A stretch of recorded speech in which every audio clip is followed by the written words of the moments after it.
Greetings, everyone. I welcome you to today's episode of Conflicts and Contradictions.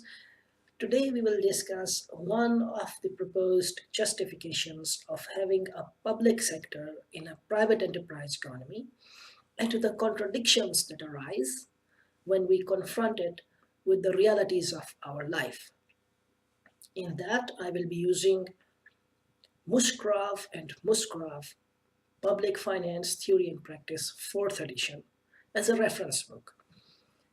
This is the best book you can find on this topic. Nothing better has been written before or after on this topic.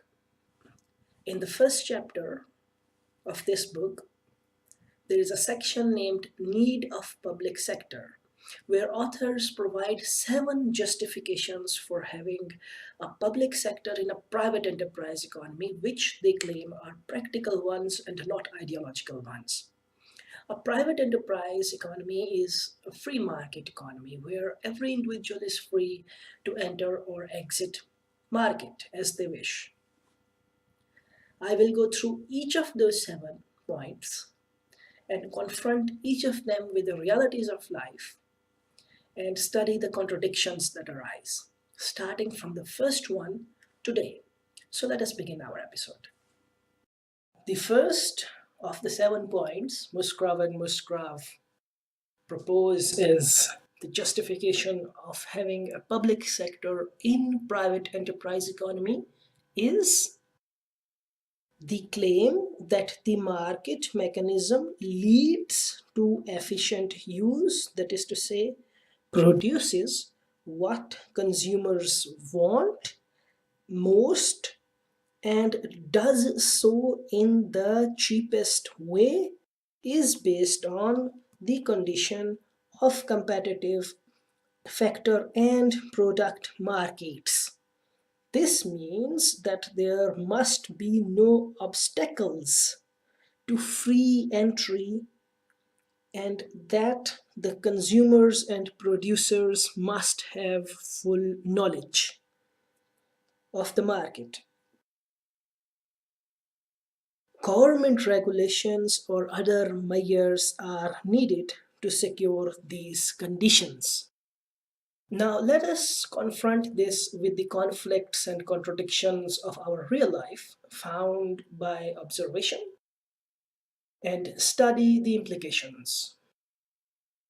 The fundamental contradiction of our lives is inequality, or inequalities, I would say. The most important social conflict is the conflict between haves and have-nots. Moreover, there are essentially 2 forms of inequalities, the economic and the social. Let us discuss the implications of each of them for market efficiency. Regarding economic inequalities, we have not 1 but 2. These are income and wealth inequalities. And the latter is more important for our concern. Excessive wealth inequality leads to large unequal initial endowment of resources. And the large unequal initial endowment of resources has its impacts. Of the 2 individuals with the same competitive profiles, but a large gap in their wealth, the wealthier can afford to hire much more labor, rent much more capital, buy much more land, and also engage in, comparatively, much better promotion. And thus, with all else equal, the wealthier wins. Of 2 equally competitive individuals, the wealthier wins not because of effort, not because of skill, not because of his service, not even the better output, not because of anything fundamental, but only due to initial endowment of resources. It is as if 100-meter race between two people is taking place, with one starting 50 meters ahead of the other. Let us take a look at the shares of wealth of 400 wealthiest in United States, and also of the shares of wealth of 150 million people collectively. Now this graph shows you, on one hand, the share of wealth of 400 individuals in United States in year 2016, and they earn way more than the wealth of all 150 million people all together. This is large. This is severe. This is excessive. And for anyone who cares, this is unfair.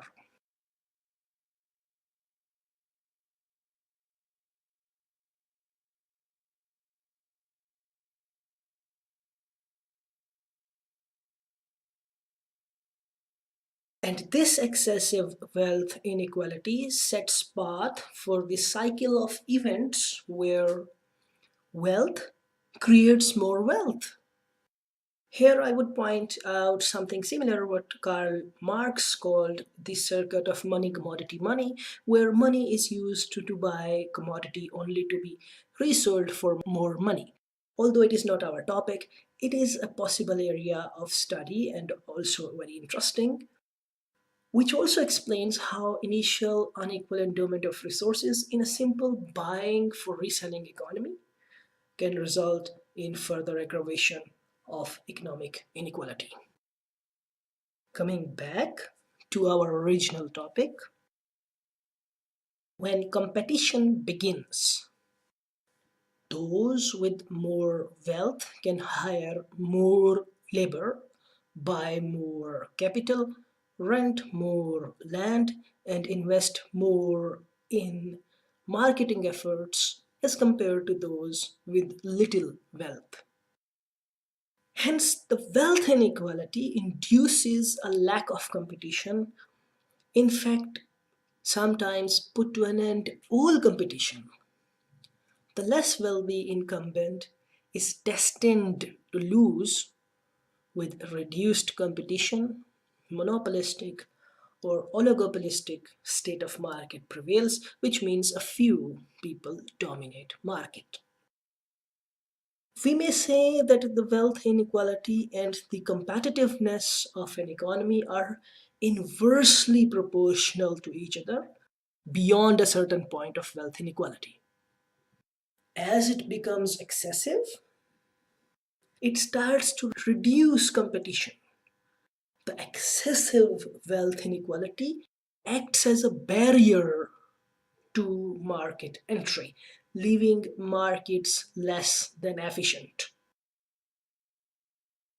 Thus, despite all else being the same between two individuals, only wealth inequality, if it is large, can lead to imperfect competition despite no legal or other barriers to entry exist.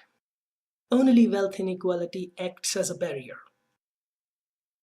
As a matter of fact, those who enter market, their business setup can already be bought by the wealthier, leaving markets less competitive, more monopolistic. Or the incumbent can be kicked out due to increased marketing efforts by the wealthier. Either way, competition is less than perfect, and as such, also an unfair one.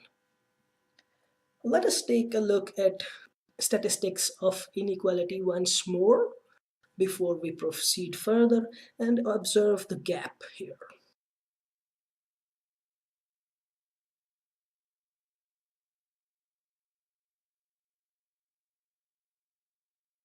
Observing this data and also the preceding discussion, a question arises. If unequal wealth acting as unequal initial endowment of resources makes market entry difficult for the many and acts as a barrier for the many, it means wealth inequality makes markets uncompetitive and inefficient. If all of this is true, and public sector is needed to remove these barriers to market entry, make markets more competitive and thus efficient, the question arises, why public sector does not take any effective measures for a more fair wealth redistribution, be they taxes or any other measure. Hence the contradiction is, whereas we need public sector in a private enterprise economy, as Musgrave and Musgrave suggest, for making markets efficient by improving their competitiveness, by removing barriers to entry. Whereas we need public sector to do all of this, an important barrier to market entry, an important source of lowered competition and thus of lowered efficiency remains in form of wealth inequality, which prohibits less wealthier from entering in market. And the public sector needs to remove this barrier. But this barrier has not been removed. When the proposed need of public sector in a private enterprise economy implies measures must be taken to mitigate wealth inequality, no measures in practice are observed despite excessive prevalent inequality. Hence, the contradiction between the proposed justification of existence of public sector in a private enterprise economy and its actual form in which it exists, that is to say, its practice. The best we can see is a minor close to 1% tax on very large wealth justified by reasons such as government needs to perform its duties which maintain or add to value of property such as roads and etc. Only such a minor insignificant tax is levied which does nothing for mitigating the large gap and lowering inequality. And all of this is a contradiction between practice and the proposed need of having a public sector. Let us now move to the next step. But before we proceed, a minor yet critical issue which needs our attention remains, and it is of institutional subversion. Institutional subversion, as the large wealth becomes concentrated in the hands of few. The issue extends to the possibility of institutional subversion by the few rich. Institutional subversion is a well-documented fact, both in academia and journalism. So long as the large wealth is concentrated in the hands of the few, and this wealth enables them to subvert institutions, Those who are on merit, those who are really competitive, will not be able to compete in the areas where they can compete. They will be barred from it.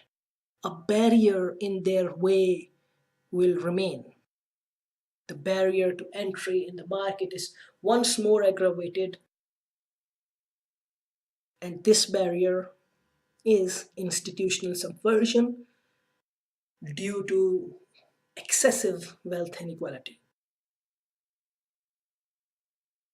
Moreover, institutional subversion is possible only by those at the upper ends of the wealth distribution, for it is an illegal act. Accordingly, it is a costly act, a cost which for most of us is unbearable, since cost is not monetary but a legal penalty which can take any form. Hence, it is done only, or let's say mostly, by those on the upper ends of wealth distribution. And so long as it occurs, it creates an inefficient, incompetitive economy with barriers to entry. In recent history, the United States versus Microsoft Corporation is one example where attempts were made to subvert the institution of competition itself. Hence, excessive wealth inequality needs to be mitigated. However, so long as no measures exist, it offers only one thing: a contradiction between proposed needs of public sector in a private enterprise economy and the practice of public sector in a private enterprise economy. An absurdity.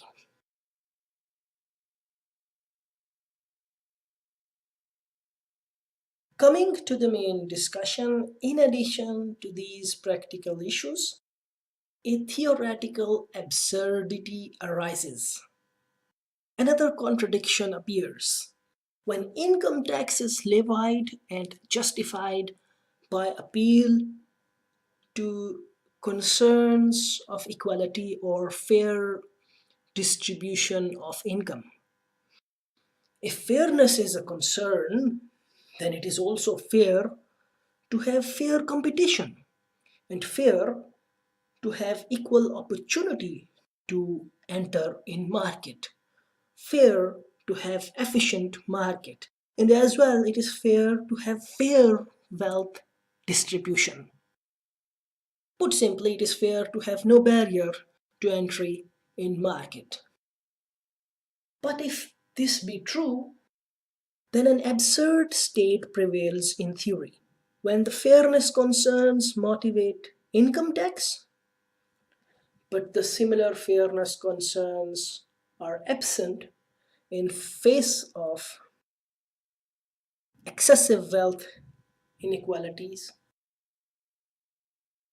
If this is true, then an absurd state prevails in theory when the fairness concerns motivate income tax, but similar fairness concerns are absent in face of excessive wealth inequalities, which act as a barrier, let alone this large wealth inequality is not even socially fair.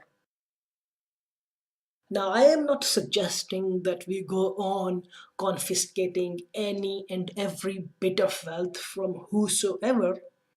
That would be as absurd as having excessive wealth inequality. Nor am I saying taxes are the only means of mitigating this gap. However, we must note that there are large pieces of land owned and left for no good use. Large sums of money is spent on activities which are essentially wasteful or at least not useful.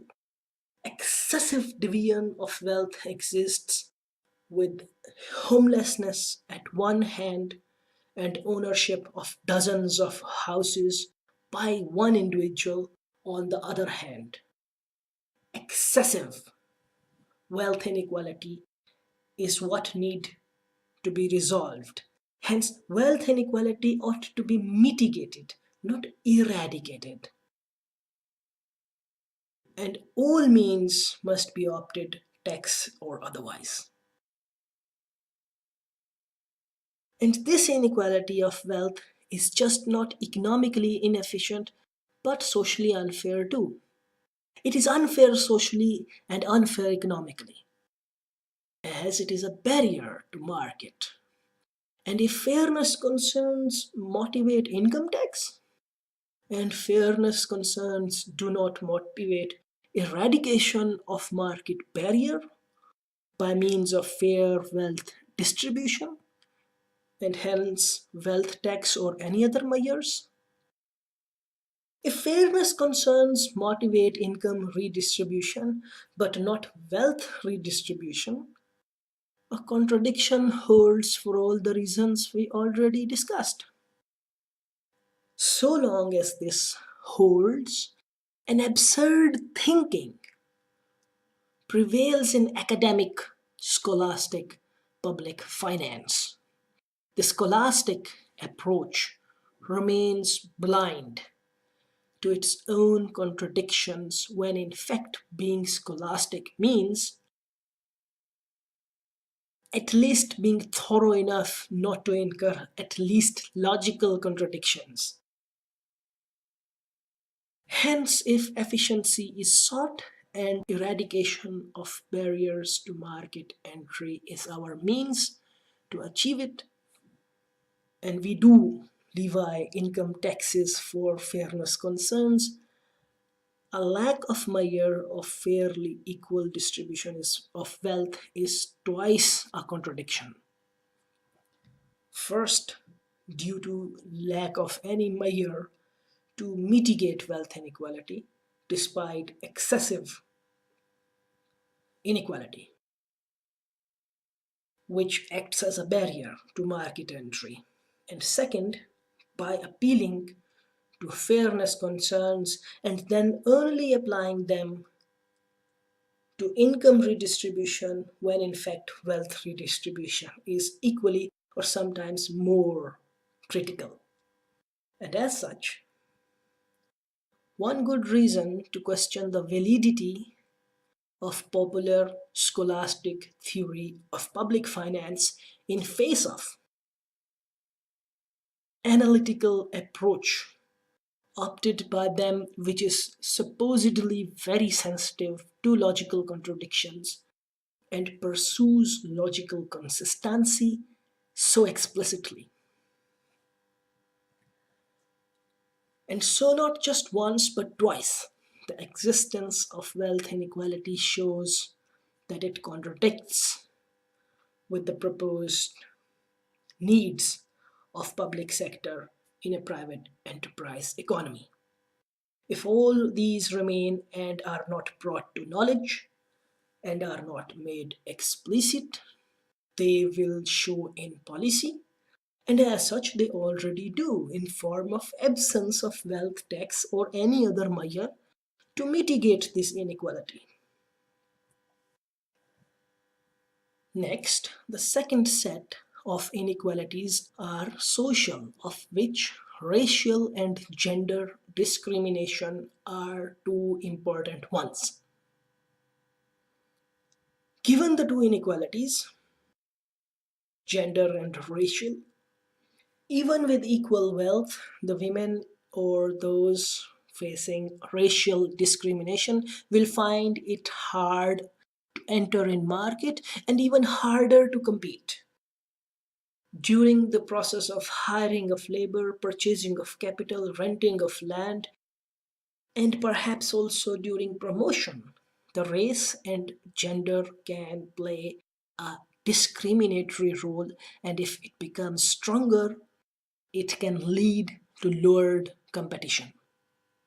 Say a person may make an excellent product or service, but is a Muslim, or a black, or a woman, or a minority so unloved or unwelcome unjustly. The barriers do exist, and as such, these discriminations do also exist. As documented evidence, both journalistic and academic, suggests. Some of us may even have experienced it. Thus, social barriers to market entry remain active, which need to be undone. Hence, a question arises: why, when such forms of discrimination exist, neither the popular theory of public finance discusses them nor the practice eradicates them, if not for social concerns but essentially motivated by concerns of an efficient economy? Efficiency which is possible only by means of eradicating these barriers to market entry. Barriers which are of social form, that is to say, gender or racial discrimination. Why no publicly financed educational propaganda is practiced effectively? Why its causes are not rooted out by public sector? If they are a barrier, and barriers are what we must overcome. You may now check these graphs for some insights about gender inequality. Do the racial or gender inequalities, discriminations, form a barrier to market entry? I'll leave it onto you for your own research and brainstorming. You may in fact experiment by making two websites with two profiles and try to offer the same useful thing. The areas where racial or gender discrimination is high will prefer the website matching their biases, leaving other without any outcome.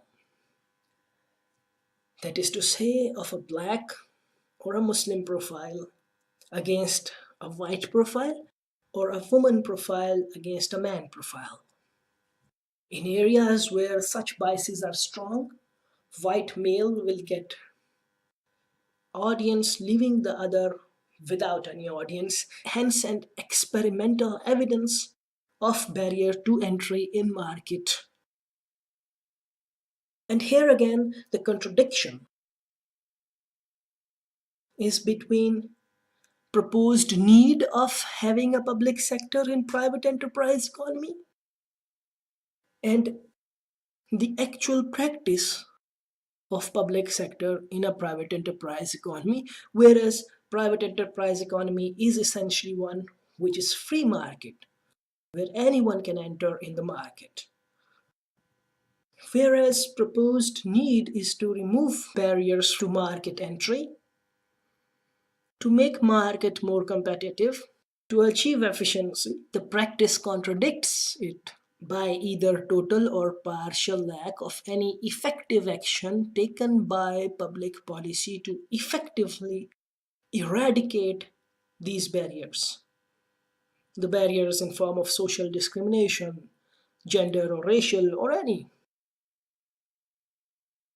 Finally, before we finish, let us note that Musgrave and Musgrave point out to the need of full knowledge economy for efficiency, which leads us to question why education is so costly, when in fact it ought to be free from nursery till end of it, masters. Since modern economies are knowledge economies, and that knowledge can be acquired only through higher education. And yet, education is costly. This is another related issue we will discuss some other time. Now, let us summarize all the contradictions we have and also note two questions that you should think about and research. First, let us restate the proposed reasons of having public sector in a private economy as proposed by Musgrave and Musgrave. The claim that the market mechanism leads to efficient use, that is to say, produces what consumers want most and does so in the cheapest way, is based on the condition of competitive factor and product markets. This means that there must be no obstacles to free entry and that the consumers and producers must have full knowledge of the market. Government regulations or other measures are needed to secure these conditions. Hence, it implies the need to remove barriers to market entry for making market more competitive, which in turn improves efficiency, a desirable feature of market. Let's call it A. Next, our discussion suggests there are four contradictions. Hence, the first contradiction is the excessive wealth inequality which prevails in our world creates a barrier to market for the majority in a form of an unequal initial endowment of resources, even when all else is equal. However, no effective measure is ever taken by public sector, and this absence of an effective action and the continuous prevalence of the excessive wealth inequality is a direct opposition of A. Second, if fairness concerns motivate fair redistribution of income and the same fairness concerns fail to motivate wealth redistribution in face of barriers and inefficiencies created by the excess of this inequality. It is another contradiction. An appeal to fairness concerns in one place and the absence of it in another place of at least the same importance is a contradiction. Next, not only barrier to entry due to wealth inequality, but institutional subversion, which further aggravates the barriers, which is possible in fact only in presence of excessive wealth inequality, strengthens the first contradiction. Last, despite that the social discrimination such as gender and race, which are prevalent and make it difficult for the discriminated to enter market and thus a barrier to market entry, despite their continuous presence, no public policy or effective action from public sector ever takes place. This absence of an effective measure to remove these barriers is the final set of contradiction or oppositions of A. It includes race, gender, or any other. Finally, the two questions for you to think about and to research are as follows. What are other political, economic, and social sources of barriers to the market entry? These factors may in fact extend to include culture as well as the psychological factors. What are, that's a second question, what are other factors which set limit on the public policy to resolve these issues? The limits can be extreme or not. Factors can be prohibitive altogether or discouraging only. So that was all for today's episode. Now, what should we do next? I propose two things. First, I emphasize that the questions that I proposed, you should go through them and gather as many observations as possible, as many barriers to the market entry as you can observe. and ask yourself why public sector has not taken any actions to remove these barriers if public sector exists for the purpose of removing these barriers. This will be a very good starting point for studying public finance from a critical viewpoint, which I wish to do in this series. Second, in the next episode, we will go through the next proposed justification of having a public sector in a private enterprise economy, and in the same manner confront it with the facts of life and identify contradictions therein. Till then, happy researching. Take care. See you soon.